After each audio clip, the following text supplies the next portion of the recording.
Following a stormy night, today the National Weather Service sent out survey teams to assess damage in parts of Ohio, West Virginia, and Pennsylvania.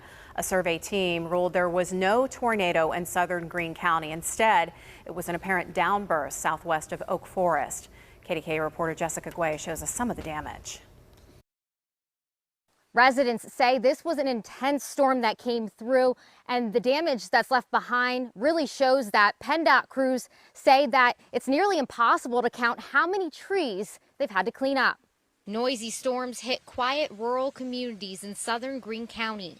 I was holding my Siberian Husky because he doesn't like thunder. Kurt Huffman has lived in Gilmore Township for many years. He kept his eyes and ears open when he learned there was a tornado warning in his area Wednesday night. Stepped outside and looked up.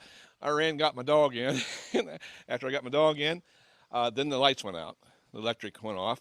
So I sat on the front porch, and I just wanted to see and hear. And it didn't sound like your classic freight train, because right over there's the train tracks. It didn't sound like that. It was just a lot of wind and a lot of hard rain, and the torrents of water coming off this hill. This was like a river through here.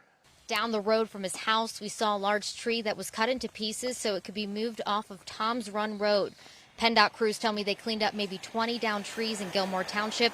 Over in Franklin Township, residents say a tree snapped and fell onto this home located along Route 18. The National Weather Service had 3 survey teams out assessing damage in the county and also in Ohio and West Virginia.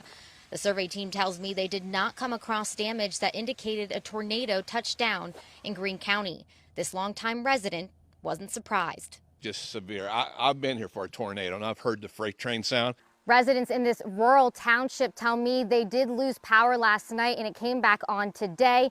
Make sure to stay with us for updates from the National Weather Service. In Greene County, Jessica Guay, KDKA News.